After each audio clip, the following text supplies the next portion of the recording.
Bueno, buenos días de nuevo. Vamos a continuar un poco con la clase de teoría y vamos a retomar los temas. A mí me molesta el parpadeo y estoy de espalda. No sé cómo será a ustedes, digamos. Pero bueno, parece que los enchufes, desenchufes, el cable no sé si es muy bueno, en fin. Y probablemente estoy de vuelta con la computadora esa, no con la mía, así que capaz que las letras se ven más grandes. Volvemos a la primera clase. Pero bueno. ¿Está grabando? Estoy grabando. Hay una pelotita roja, no sé si llega. ¿Qué vimos la clase pasada? Empezamos a ver performance, la segunda de las 3P. Y vimos que es muy importante entender qué es performance, qué no es performance y cómo medir performance. Porque nos permite tomar buenas decisiones o mejores decisiones. En computadoras, cada vez que hablamos de computadoras, las performance se mide como tiempo. ¿Se acuerdan? Después les hice un par de preguntas tramposas a ustedes, pero siempre la mejor métrica para medir performance es tiempo. ¿Cuál tiempo en particular? El tiempo de uso de CPU por parte del programa de usuario. Vimos que esa medida de tiempo, a su vez, tiene dos facetas o dos aspectos que son parecidos, equivalentes y están relacionados entre sí. Uno es latencia, que es la duración de una tarea desde que empieza hasta que termina, y la otra es productividad, que es cuántas tareas se pueden realizar por unidad de tiempo. Vimos que la performance es inversamente proporcional al tiempo de ejecución. O sea, nosotros queremos medir performance como tiempo, ¿estamos? Pero la idea es que el tiempo sea lo más chico posible. Y de esa manera la performance es la más alta posible. Queremos minimizar tiempo de ejecución para maximizar performance. Por eso son inversamente proporcionales. Luego vimos que en general la performance la medimos como performance relativa. ¿Cuánto es mejor la performance de Juan que de Pedro? Entonces hacemos performance de Juan dividido en la performance de Pedro, que como es inversamente proporcional a los tiempos de ejecución, termina siendo el tiempo de ejecución de Pedro sobre el tiempo de ejecución de Juan. ¿Está claro eso? Con eso, insisto, van a meter la pata un montón, así que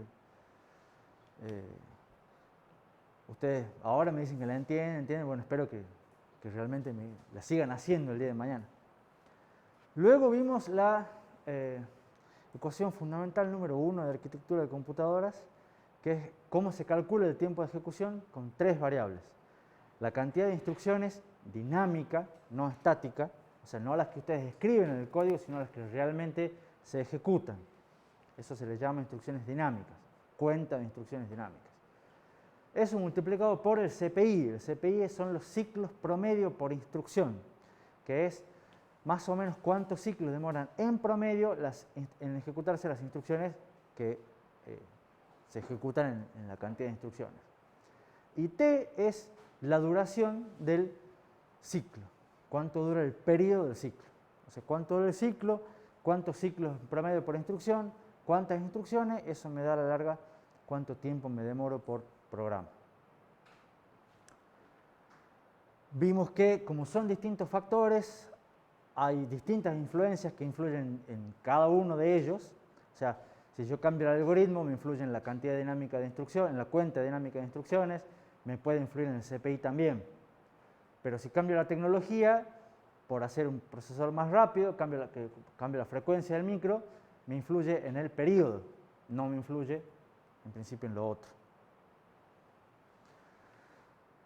Vimos también otra manera de calcular el CPI si no tenemos todos esos datos o tenemos otros datos, se lo puede calcular como la sumatoria de los CPI individual de cada instrucción multiplicado por la frecuencia de cada instrucción. ¿No? Y esa frecuencia f sub i me da lo que se conoce como la mezcla de instrucciones. Me permite saber un programa más o menos por qué instrucciones está compuesto. ¿Qué más vimos? Vimos un par de cositas más al final. Vimos que MIPS o MFLOPS o GIGAFLOPS o cualquiera de esas son métricas que se usan mucho para comparar performance, pero hay que tener mucho cuidado cuando se las usa, porque son buenas bajo ciertas circunstancias, no son buenas en términos generales. ¿Por qué? Porque son combinaciones de dos de estas, pero no de las tres. Entonces, si uno saca alguna variable, ya no es una buena métrica. Y terminamos un poco la clase pasada viendo que para hacer buenas comparaciones y para tener una buena idea, es que surgen los benchmarks. Benchmarks como conjuntos de programas idealmente estandarizados, para que todos midamos lo mismo, que sean reproducibles y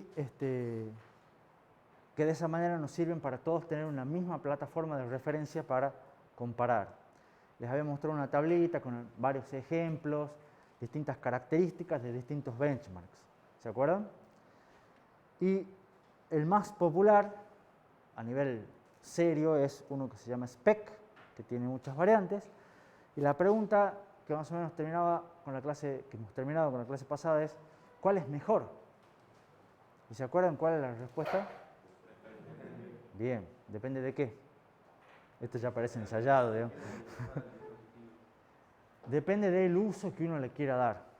Estamos entonces, cuando yo sé para qué quiero usar mi computadora, cómo quiero usar mi dispositivo, lo ideal sería probar, conseguir un benchmark lo más parecido a ese uso que le voy a dar y con ese benchmark poder comparar. ¿Alguna duda? ¿Alguna pregunta?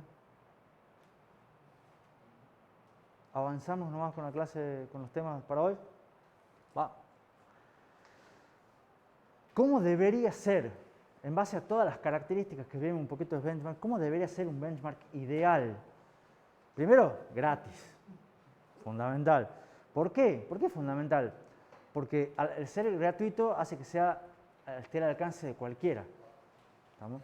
Entonces, el hecho de que haya una barrera económica ya implica que, bueno, no, para probar, si tengo que pagar, aunque sea 2 pesos, capaz que no, le creo al otro y chao.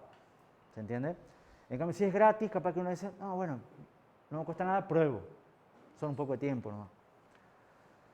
Debería ser fácil de ejecutar, debe ser simple, debería ser fácil migrar entre distintos dispositivos. Ahora fíjense que yo les conté que había algunos para sistemas embebidos, otros para PC, otros para la supercomputadora. Entonces, no es muy simple de migrar. Debería ser obviamente un conjunto de programas, no uno solo, y deberían ser programas reales, ser programas que se usen. O sea, no les digo, oh, bueno, yo hago un benchmark gratis, pero con programas de Fortran del año 70, y me dicen, no me sirve para evaluar mi computadora que me voy a comprar ahora. Idealmente el resultado debería ser un valor, un único valor. O sea, esto es 97 sobre 100, listo. Se puede hacer una media geométrica, una desviación estándar, alguna cosa así que son buenas métricas estadísticas. La idea es que sea actualizado medianamente continuo. La idea es que haya alguien por atrás que lo respalde, que diga, che, esto es verdad, yo doy fe a algún tipo de organización. Que ese respaldo venga tanto de la industria como de las universidades. Bueno, esas son las características que debería tener un benchmark ideal, que todavía no existen, hay partes. Entonces ustedes tienen que ver qué es lo que quieren y qué es lo que están dispuestos a hacer en base a sus necesidades. ¿Alguna pregunta? Les quiero mostrar un ejemplo real de software como para que tengan una idea de lo que es cómo vamos a ver cuestiones de performance en esta materia. Esa tablita muestra diferentes versiones de un algoritmo de multiplicación de matrices. ¿Todos se acuerdan más o menos cómo se multiplican matrices? Bueno, complicado. ¿Estamos? Y cuanto más grande es peor. Estas son matrices de 4096 filas por 4096 columnas. 4K filas por 4K columnas. La idea, el algoritmo, uno lo puede hacer en Python, como por nombrar un lenguaje de programación, bastante popular hoy en día, Más o menos el algoritmo tiene 4 líneas. No sé, no hace falta que los ponga, pero son 3 for anidados. Uno itera en I, itera en J, itera en K, por los subíndices de las matrices. Y después tiene una línea que accede a todas las matrices y hace lo que tiene que hacer. El producto, la suma, un montón de cosas. Pero son 4 líneas. Eso es lo importante. 3 for anidados y una línea de suma y producto que va almacenando. ¿Qué pasa con esto? Fíjense una observación. Acá se les muestra distintas versiones del mismo algoritmo, el tiempo de ejecución en segundos, cuántos serían los gigaflops, la aceleración absoluta, o sea, cuánto es la referencia, y una aceleración relativa con respecto al paso anterior. ¿Qué vemos acá? Primero vemos que, fíjense, la versión de Python es fácil y demora más o menos 25.000 segundos en ejecutarse. ¿Alguno que sea rápido? Como 7 o 9 horas. ¿7 horas? 9 horas. 7 horas, dice Mauricio, a ojo. Fíjense que después, si lo hacemos en Java, demora 2.000 segundos. Y eso me da una mejora de más o menos 11. O sea, solamente por cambiar el lenguaje de programación, lo puedo hacer 11 veces más rápido. Que en vez de demorarme 7 horas, como dice Mauricio, ahora me demora 1 hora, menos. 0,7 horas, 36 minutos. 40 minutos aproximadamente. 40 minutos aproximadamente. Gracias, Benjamín. Si lo hacemos en C, al mismo algoritmo, me demora ya 542 segundos, que ya son 10 minutos. Con respecto al Java es 5 veces más rápido. Con respecto a la versión de Python ya estamos en 50 veces más rápido. Y ahora, primera conclusión de esto se puede sacar es, C es mucho más rápido. C es mucho mejor. ¿Es verdad eso?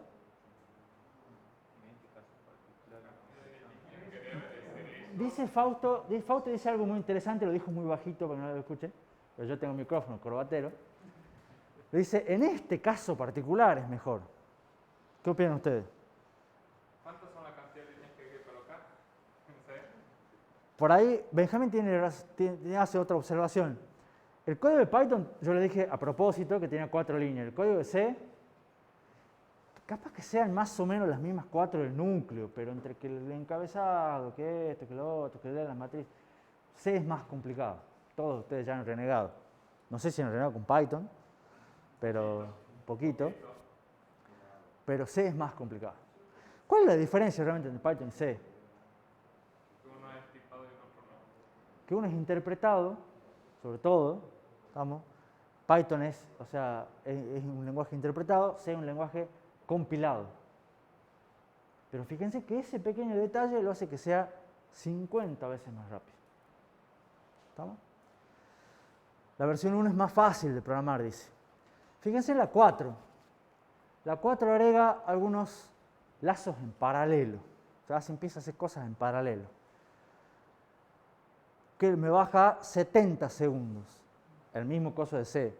La versión 5 además hace otras cuestiones que vamos a ver más adelante. Me lo baja a 4 segundos. Después agregamos vectorización, que es una característica de C, y ya puedo hacer en 1 segundo. Y agregamos algunas instrucciones específicas que tienen ciertos procesadores de Intel y puedo hacer la misma multiplicación en 0,4 segundos. Fíjense cómo pasamos ya de pasar 542 segundos a 0,4. Es una aceleración de 50 a 62.000. O sea, es pasar de, ¿cuánto habíamos dicho? 7 horas a medio segundo. La idea, ¿para qué les quiero mostrar esto? Los conceptos esos que son 4 y 6, que no voy a entrar en mucho detalle ahora, son conceptos de paralelismo. Vamos a ver algo nosotros en el tema 3, el que sigue, y en el tema 16, el último. La versión 5 utiliza el principio de localidad. ¿Se acuerdan del principio de localidad? Bueno, como no podemos acceder a las matrices de 4096 por 4096 porque son muy grandes, si aprovechamos el principio de localidad y tuneamos el algoritmo, podemos bajar un montón el tiempo de ejecución. Fíjense que por la versión 5 me hace que baje una aceleración de 20, o sea, 20 veces más rápido, aprovechando el principio de localidad. La versión 7 tiene conceptos como ver en los temas 6 y en los temas 9. ¿Para qué les muestro este ejemplo? Fíjense, primero, con todas las mejoras, la última versión es 60.000 veces más rápida, ejecutándose casi el mismo programa en el mismo hardware. Si además cambiamos el hardware y ejecutamos con una GPU, con una placa de video, es 360.000 veces más rápido. ¿Cuál es mejor? Los escucho. Depende de qué. ¿Cómo? Depende de mis necesidades, perdón. Me dice, vos eras más fuerte. Joaquín. Depende de las necesidades. Sí, depende de las necesidades. Si buscamos performance, y tratemos de las 7. Si no se puede de las 7, bueno, ver hasta dónde llegamos. ¿Estamos? Pero en principio la 3 ya por lo menos es 50 veces más rápida que la 1. Pero capaz que no sea performance lo que me interese. Capaz que sea tiempo de desarrollo lo que me interese. ¿Estamos? Entonces, ¿por qué? Porque yo soy una software factory que a la larga no me importa si lo ejecuto en 7 horas el programa. ¿Estamos? Pero sí yo tengo que pagar el sueldo a un programador y quiero que lo haga rápido. Entonces, esa plata me cuesta más a mí. Entonces yo quiero ahorrarme tiempo de programador, porque los programadores son más caros, porque le pagan mucha plata. Entonces, en ese sentido, capaz que me convenga la versión más fácil. ¿Estamos? Entonces, de vuelta, no necesariamente lo más rápido es mejor. Todo depende de qué es lo que uno busque, todo depende de qué es lo que uno sean sus necesidades. ¿Estamos? Entonces, pero ¿qué sí es importante? Que ustedes sean conscientes o tengan en la cabeza que hay una gama de opciones. ¿Estamos? Y ustedes vayan, que la 7 es mucho más difícil que la primera y que la tercera. ¿Estamos? Y que sepan que ustedes pueden elegir, digamos, a ver a dónde me conviene moverme. ¿En qué rango? ¿Me banco las 7 horas o lo quiero en 0,5 segundos? ¿Se entiende? Y lo otro importante es que ustedes sepan más o menos que son pasos que se pueden hacer. ¿Estamos? O sea, es realmente qué tengo que hacer para bajar de 7 horas a medio segundo. Bueno, tengo que ver varias cosas y son cosas que vamos a ver, algunas en esta materia, no tan a fondo, quizás algunas más superficiales, otras más a fondo, pero las vamos a ver y ustedes tienen que tener la idea. Entonces, si el día de mañana van a trabajar en ese, che, necesitamos mejorar el tiempo de ejecución de esto, que se les prenda la lamparita y diga, yo he visto en una materia algunos temas parecidos que me pueden servir. Sí. El orden se aplica en las mejoras. Yo alterar el orden, ¿puedo alterar el orden en el aplicado? Sí, podés alterar, podés aplicar algunas y otras no, digamos, sí. O sea, esto es, los que hicieron esto, que es algo parecido a lo que está en el libro está no exactamente con los mismos números, pero está basado en la misma idea, pero después cambiaron el tamaño de las matrices, no importa, eso está sacado de un trabajo, lo hicieron así. Vos no necesariamente tenés que aplicar las 7, podés aplicar, yo solamente sé el principio de localidad, hago eso y ya está. Y ya ganaste un 20 veces con respecto al que tenías. No va a ser 60.000, pero ya es 20. O 20 por 50, ponerle que lo hagan 6, ya es 1.000. ¿Me entendés? La parte que dice de los paralelos 0,3 implementando como en assembler puro o seguimos con C. Seguimos con C. En realidad casi nada es assembler puro. Algunas pequeñas cositas, quizás esta. Todo en general se maneja con C. ¿Y las librerías de Python no están hechas en C también para resolver? Hay librerías de Python que te mejoran eso. Si vos utilizas una librería específica de Python, te va a mejorar muchísimo el tiempo de ejecución. Sí. Esa es buena también, sabe. ¿Cómo? Bueno, por eso, pero los que usan esto han dicho, che, no puede ser que un Python sea tan lento. Han hecho una librería específica de Python que optimiza cierto tipo de cosas. Si la usas esa librería, te baja, ya es 50.000 veces más rápido, por decir número, solamente por usar la librería de Python. Pero es una librería súper optimizada, ¿no? También ya hay librerías para hacer cosas en paralelo. Sí, sí, sí, sí. Por eso, ese es usando esas librerías, básicamente. Por eso es todo en C. La librería esa de Python optimizada tiene casi todas esas cosas. Ya metidas adentro, digamos.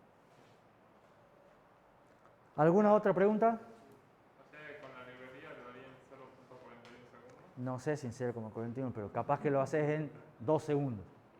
Y ya está buenísimo.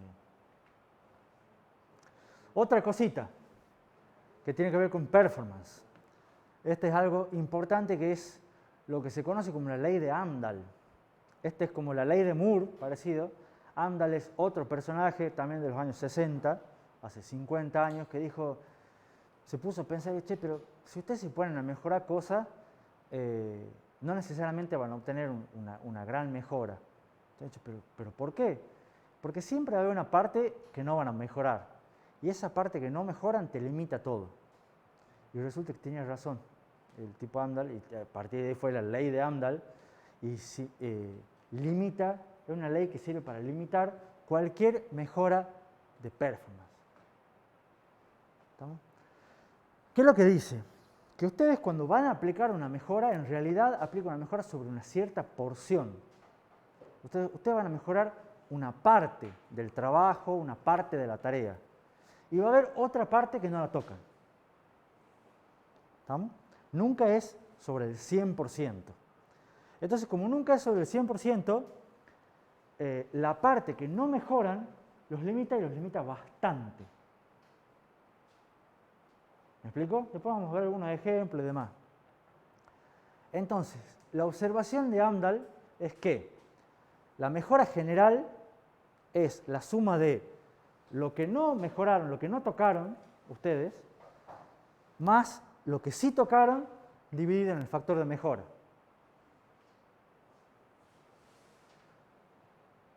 ¿Estamos? O sea, es el tiempo que ustedes tenían lo parten en dos. Lo que ustedes modifican y lo que no modifican. Es la suma de esos dos.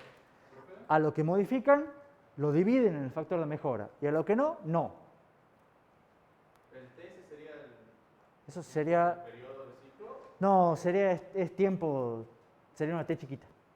Es tiempo de ejecución, tiempo total de una tarea. Eso debería cambiar para el próximo. Entonces, ustedes supongamos que tienen un tiempo, una tarea que demora ese tiempo T1. Es un tiempo total en hacer un trabajo. ¿Vamos? Sea cual sea el trabajo, sea cual sea la tarea. De ahí ustedes tienen una fracción de la tarea, que es esta, F, que es la fracción que ustedes van a modificar. Y una fracción, 1 menos F, que es la fracción que no van a modificar.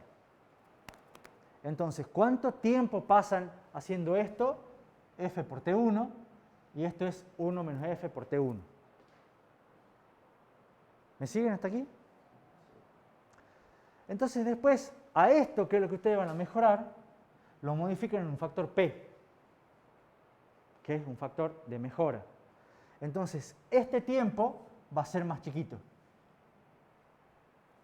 ¿Lo ven?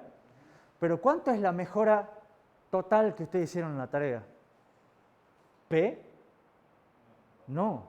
O sea, ustedes aplicaron una mejora de este factor, pero sobre una cierta porción. Entonces, la mejora total, ¿cuál sería?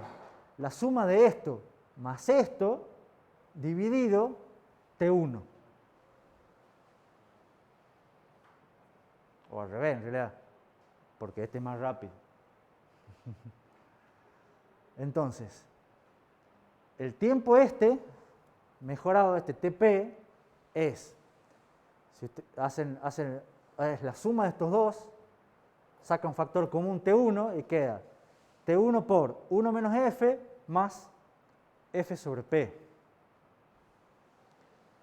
Y lo que es la aceleración, o sea, T1 dividido esto, les queda, la aceleración es igual a, para evaluar la performance, les queda 1 sobre 1 menos F más F sobre P.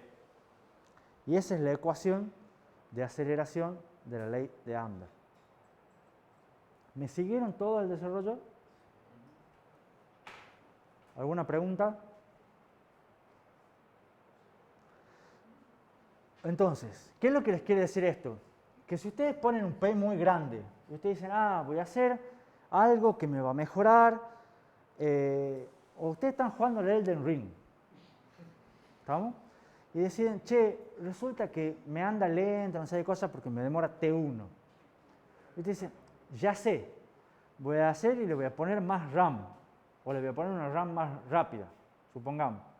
¿Estamos? Ustedes tenían, y mejoran al doble la velocidad de la RAM, supongamos. ¿Estamos? Entonces ustedes mejoran un factor P del doble, pero realmente el tiempo de ejecución del Elden Ring va a bajar a la mitad. No saben, digamos. ¿Estamos? ¿Pero de qué depende? De que realmente cuánto tiempo ustedes se estén demorando por culpa de la RAM. Pero la respuesta es, no va a ser el doble. Seguro. No va a bajar el tiempo a la mitad. ¿Por qué? Porque yo estoy mejorando una parte del proceso al doble. ¿Se entiende? El resto no lo estoy tocando. En cambio, ¿qué pasa si dicen, no, bueno, voy a cambiar mi placa de video y voy a poner una placa de video, una más nueva, con más todo, una 3090 GTX, y ahí probablemente estén, digamos, haciendo un F que sea mucho más grande, seguro, entonces van a notar una mejora. Pero supongamos que esa placa nueva que ustedes ponen sea el doble de rápida. ¿Les va a dar el doble de rápido el juego?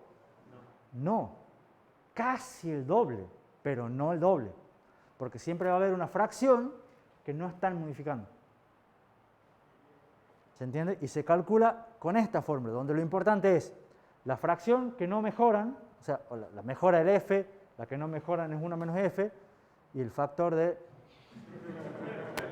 mejora es P. Sí, el problema es el cable, no que esté tocando el monitor, pero bueno. ¿Qué sería el A exactamente? Aceleración es la performance de este con respecto a la performance original, que vendría a ser tiempo original dividido TP, T1 dividido TP. ¿Y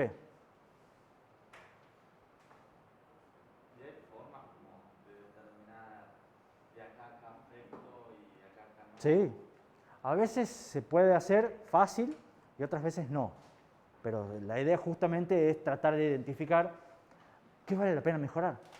Ese justamente el chiste pasa en, o parte de la gracia de la ley de Amdahl es no gastar mucho esfuerzo en algo que no valga la pena, sino identificar realmente dónde va a ser mi fracción más grande de mejora para tratar de aplicarla ahí. Entonces, o sea, si volvemos a las anteriores, tenemos que ver cuál es la barra verde y cuál es la roja, digamos, qué es lo que me conviene. Claro, o sea, en realidad lo que querés, digamos, que la roja sea lo más grande posible. La roja es la que vos modificás acá. Pero si lo que yo quiero es modificar la verde. Bueno, en este caso modificarías la verde. ¿Sabes? Como vos estás aplicando el factor de mejora sobre la roja, yo lo que haría es que la roja sea más grande. Es lo mismo. ¿Cuál es el corolario? O sea, ¿qué implica esto? Implica que Amdahl, o sea, una consecuencia de Amdahl es tratar de hacer más rápido el caso más común. O sea, buscar realmente dónde estoy, qué es lo que me está consumiendo más tiempo, tratar de ver cuál es mi factor más grande de consumo de tiempo y ahí aplicar alguna mejora.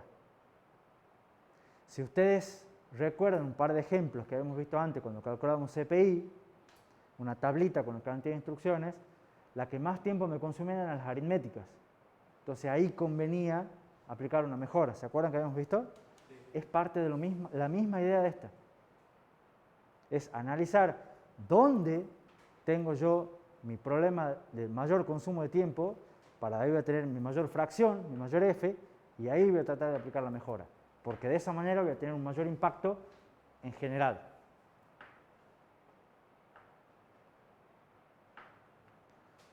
Ejemplos. Creo que llegamos a ver 1 o 2 ejemplos y cortamos. Mejoramos una máquina para que resulte que todas las instrucciones de punto flotante sean 5 veces más rápidas. O sea, ustedes tienen una máquina que ejecutaba instrucciones de punto flotante, pueden ser para los gráficos, y ahora sí que todas las instrucciones de punto flotante sean 5 veces más rápidas. Si yo tenía un cierto benchmark que antes de la mejora demoraba 10 segundos y la mitad del tiempo se pasaba ejecutando instrucciones de punto flotante, ¿cuánto será el nuevo tiempo? ¿Y cuánto será la aceleración? Ahora el nuevo tiempo 6 segundos. ¿Por qué? Que si antes gastaba 5 segundos en operaciones de punto flotante, esos 5 segundos ahora son hacia 1. Porque lo que me dice Mauricio es que yo antes tenía, la ecuación era esta. Tiempo de, en total, original T0 le vamos a poner, y le vamos a poner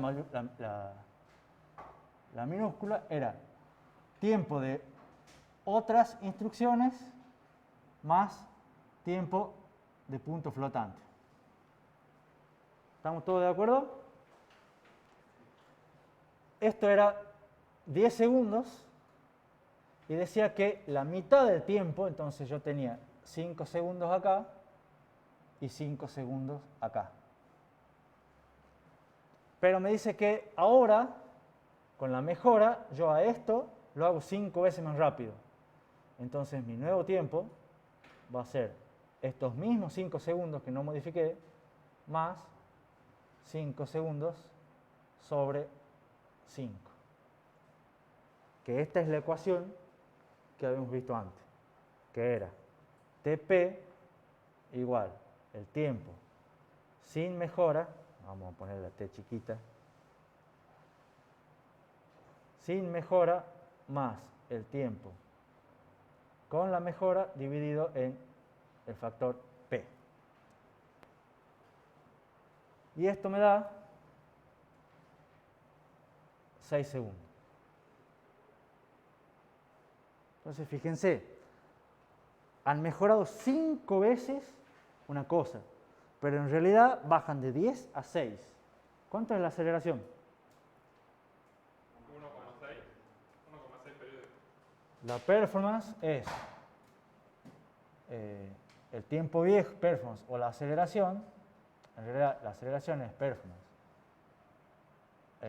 nueva con respecto a la performance vieja. O sea, el tiempo viejo sobre el tiempo nuevo. O sea, 10 segundos sobre 6 segundos. 1,66. O sea, una aceleración de un 66%. Hemos mejorado algo 5 veces, pero solo obtengo una aceleración de 1,66. ¿Por qué? Porque la mejora fue aplicada solamente a la mitad de las tareas. ¿Se entiende? ¿Seguro? ¿Todos siguieron el ejemplo? Vamos a ver otra pregunta. ¿Cuánto debería ser la mejora en las instrucciones del punto flotante para lograr un tiempo de ejecución de 5 segundos? Depende cuánto consideramos. No, con esas consideraciones que están ahí. No, pero o sea, ¿qué tan grande consideramos que es despreciable la cantidad, digamos? Porque si ponemos, mejoramos 100 veces, ya se hace 5 más, 5 considera. ¿Cuánto debería ser la mejora para que te dé el tiempo de ejecución de 5 segundos? Infinito. O sea, no se puede. ¿Está claro para todos por qué no se puede? Porque ustedes quieren que en esta ecuación esto quiere que sea 5. Entonces 5 tiene que ser 5 más 0. Entonces, ¿cómo hago para que 5 dividido en algún número me dé 0? No se puede, es infinito. Entonces significa que no hay manera de mejorar ese aspecto para lograr ese tiempo de ejecución. Eso sale fácil de la ley de Amdahl. Otra. ¿Qué pasa si ahora yo invento un nuevo benchmark? Ya no es el mismo programa que el anterior. Y ahora hago que yo muestro una aceleración de 3. O sea, yo logro que mi aceleración total no sea de 1,66, sino que es de 3. Pero lo hago para hacer marketing a la unidad de punto flotante del ejemplo anterior. O sea, la que mejora 5 veces. Yo digo, yo te mejoro la unidad de punto flotante 5 veces y con eso obtenés una aceleración de 3. ¿Estamos? La pregunta que hace, ¿qué porcentaje de tiempo debería ser el destinado a las instrucciones de punto flotante? O sea, acá era la mitad del tiempo. Acá es, ¿cuánto es F? ¿Cuánto estoy hablando de que es F? Y ahí lo que ustedes tienen que hacer es aplicar la ecuación de aceleración, que era 1 sobre 1 menos F más F sobre P. Y ustedes tienen que esto es 3.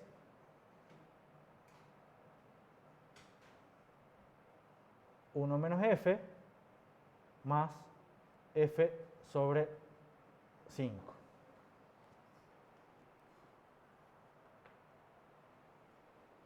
Y de ahí despejan F, que eso ya se lo dejo para la casa. O a ver si alguno es bueno con matemática. Es pasar todo esto para allá, el 3 para acá, me queda un tercio. De ahí, ¿qué es lo que hago? Hago factor común 5, paso el 5, se despeja. A ver si alguien lo saca, ¿cuánto le da?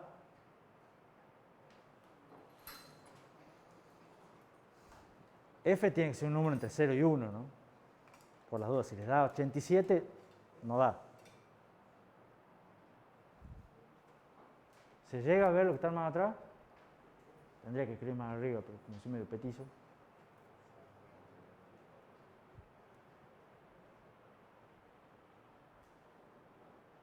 ¿Entre qué número tiene que estar? F tiene que ser un número entre 0 y 1 y un porcentaje. Entonces dice bien, pero yo tengo un número. ¿Qué te da? 0,55 periódico. 0,65, 0,75, me gusta más ese. 0,83, me gusta más ese. Che. 0,83. Me gusta más el 0,83.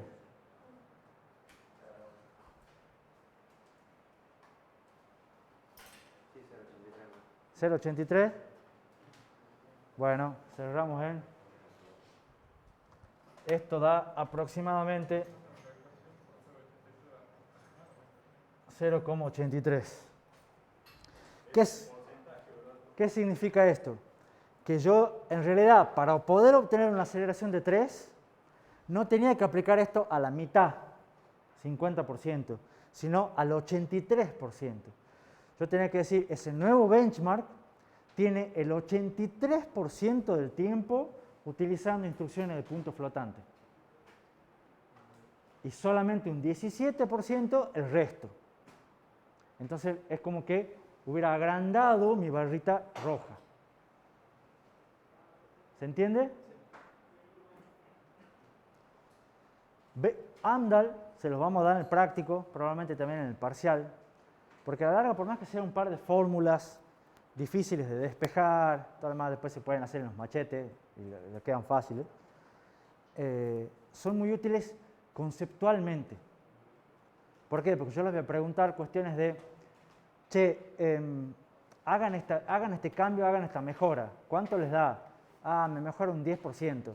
Y, bueno, ahora, ¿qué puede hacer para mejorar un 20%?